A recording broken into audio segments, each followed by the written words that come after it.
first grade, my teacher read the book Too Much Glue to our class. I was on my dot, quietly listening, then I felt it. I needed to pee. So I raised my hand and asked to go to the restroom. The teacher said no, wait until the book was over. So, afraid to disturb the class, I just sat back and listened. Now, instead of telling my teacher it was an emergency and that reading too much glue will soon turn into cleaning too much pee, I just stood, the pee about to come out any minute. Finally, I was dismissed to go to the restroom, and when I arrived, I saw my friend, who felt it was the perfect time for a conversation. Again, afraid to speak up, I just stood and listened. Finally, the conversation was over. Speeding to the stall, I took down my overalls, and then I missed the toilet. A puddle of pee was left on the floor. Now, while this tragedy may seem trivial, the truth is that my fear of speaking up led to a consequence. And unfortunately, in many situations, this fear can lead to a more drastic consequence than a puddle of pee. Take the recent events of the Titanic submersible. The Titanic submersible, named the Titan, was made to go underwater to go see the shipwrecked Titanic. Manufactured by the company OceanGate, it faced multiple engineering problems, the most significant one being the unstable hull.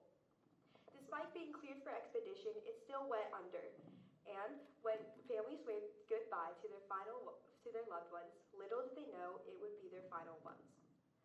Less than 2 hours into the mission, the ship was cut off from all communication as a result of an implosion, killing all 5 people aboard the ship. As the Coast Guard revealed its final investigations, they deemed this implosion preventable. This situation being deemed preventable makes us wonder, what if one more person spoke up about the improperly engineered ship? What if one more person listened? Because in a report released by CNN, 2 people out of 47 former employees spoke up about the improperly engineered hull.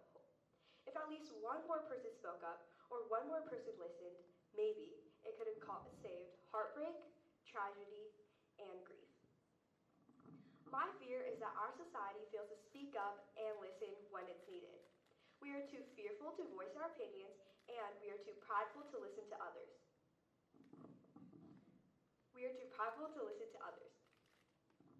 In a poll sent out by Siena College, 84% of Americans are afraid to utilize their freedom of speech, afraid of harsh criticism or negative retaliation. This startling statistic expresses the impacts that fear has on our everyday communication. While it's normal and sometimes necessary to have fear, too often we use fear as an excuse, using a negative what-if mentality. What if I get in trouble? What if I get fired? What if I embarrass myself? These phrases pose as a mental block that prevent us from speaking up and trying what is needed. Next, pride. Pride can corrupt our ability to make honorable decisions, and we forget to listen to others.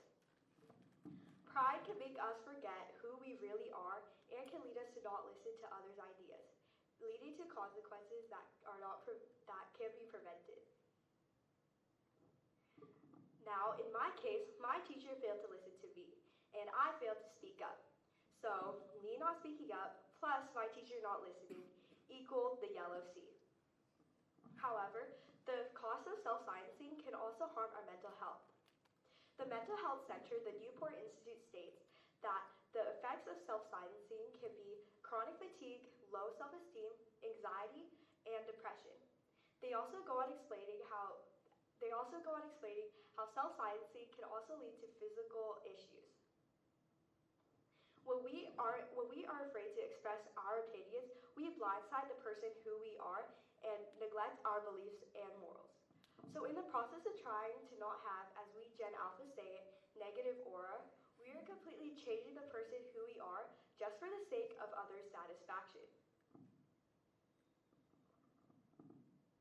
In addition, pride corrupts and can defeat one's ability to make honorable decisions. The American Psychological Association describes pride as a double-edged sword. Like a sword, pride can be fatal. Mental health journalist Magda Dupreez expresses how pride can distort our perceptions and skew our abilities to accurately assess risks, lead to overconfidence that leads to irreversible decisions. This mindset leads to negligence of other ideas, refusing to listen to people just for the sake of our ego. This can lead to detrimental consequences, such as the Titanic submersible, as we've seen. However, while it may feel that we are in a world full of puddles, there are ways to prevent our puddles from deepening. Earlier, when talking about our negative what if attitude, we need to alter our mindsets.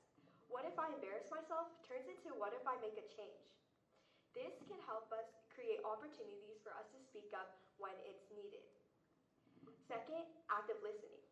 Pride can corrupt our abilities to be able to process decisions and make the honorable moral ones. However, if we are able to listen to others, it can create new opportunities and widen our perspectives, allowing moral decisions to be made. Today, we have learned about the importance of speaking up and listening. After my well-learned lesson about the need for me to advocate for myself and for other people to listen, I realized that it's time for us to pause, take a step back, and next time when somebody has something to say, we need to listen. And next time we see a problem in our world, we need to be able to speak up. This will lead us to the new horizons of today, tomorrow, and for future generations, preventing problems that could be more than just a puddle. Thank you.